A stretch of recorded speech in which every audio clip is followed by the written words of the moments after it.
What's good, R&B Squad? This is Heart of Ruth. I trust that this message meets you guys in good spirits. If you are new to this family, we don't believe that you're here by accident. Welcome. We're happy to have you, and Jesus is, of course, always happier.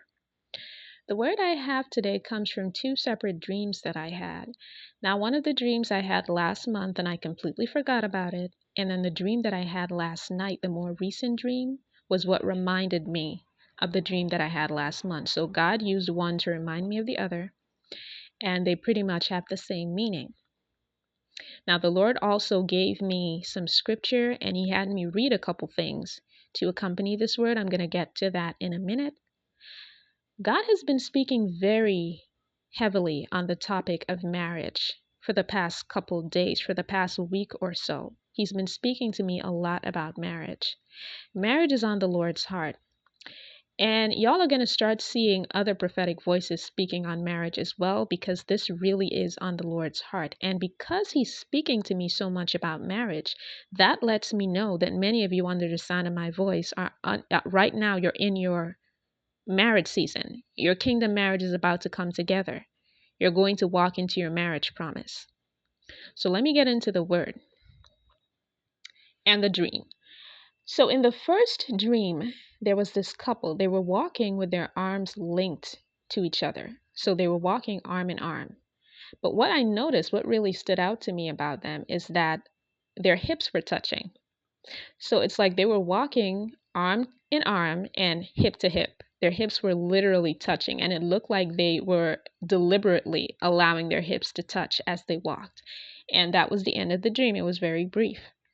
And then in the second dream, which was the one that I had last night, there was this lady. She was looking at this engagement ring. And the ring had this big, beautiful stone in it, a large stone, and it was gorgeous.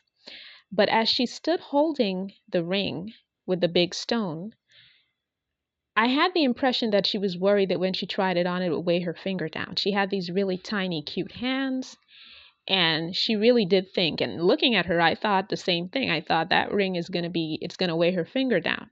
But when she tries it on, not only is it the perfect fit, but it's surprisingly not heavy.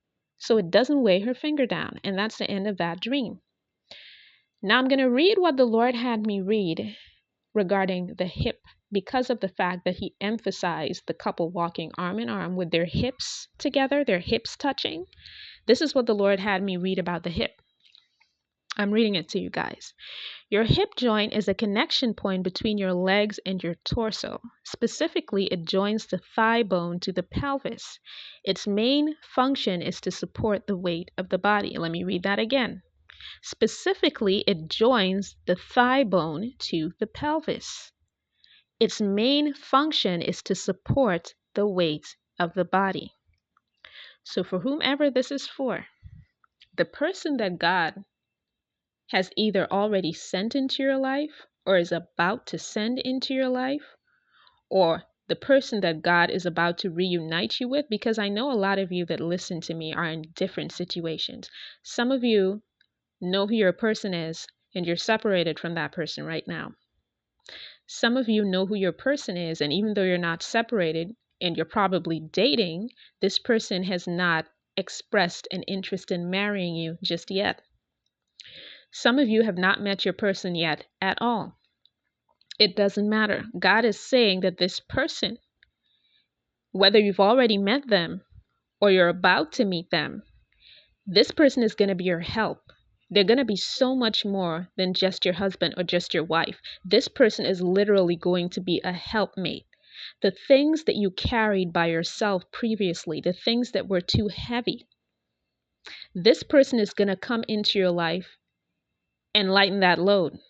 This person is going to come into your life, or when God restores the relationship between the two of you, if you're standing for this person, or when this person comes forward with their feelings, if they haven't yet, this person is literally going to help you bear your burdens. That is what God is sending them for. He's sending them not just to be your companion, not just to be your wife or your husband, but to be your help, literally to be your help. That's why those two people were walking arm in arm and their hips were joined to each other. And then the other thing, for some of you, when marriage rolls around for you, you're going to wonder if you can carry the responsibility of being married. You're going to wonder if you can carry the responsibility of being a mother, being a father, running a household. God is saying it's not going to be heavy. His yoke is easy and his burden is light. He gifted you with marriage.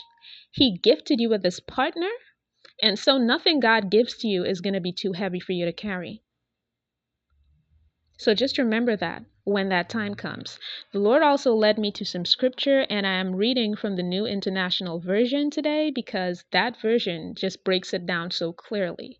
So Ezekiel 37 verses 6-7, I will attach tendons to you and make flesh come upon you and cover you with skin.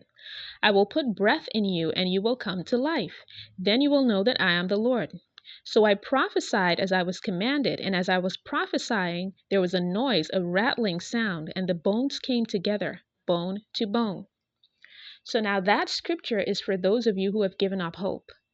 Some of you are separated from your person and it looks good and dead, and like that is never going to come back. Like there's never going to be a reconnection between the two of you, like it's over and done.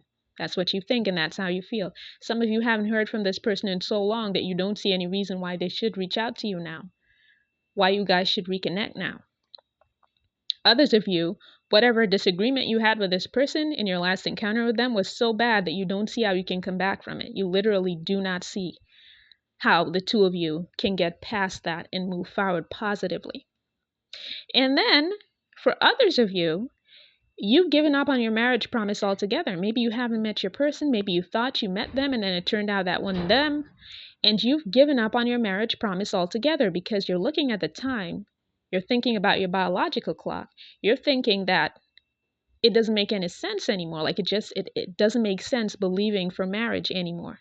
The Lord is saying that regardless of your situation, if you've lost hope in your marriage promise, He is about to breathe life into those dry bones. He is bringing it back to life. And He also led me to Genesis 2:23. The man said, "This is now bone of my bones and flesh of my flesh. She shall be called woman, for she was taken out of man." And that is self-explanatory. The man and the woman in my dream, they were walking with their hips joined, hip to hip. So it's a man or a woman out there for you, even if you haven't met them yet, or if you have and you're confused about them. It's somebody out there for you that God fashioned and formed specifically for you. Don't let anybody tell you different. There's someone that God created with you in mind. Just remember that. They have their own purpose on their own, yes. They have their own walk with God. But when God created them and He created you, He created both of you with each other in mind. Just remember that. I hope that this message blessed someone. I love you guys. Congratulations in advance to those of you whom this word is for. I will be back with another word as soon as the Lord releases me. Take care.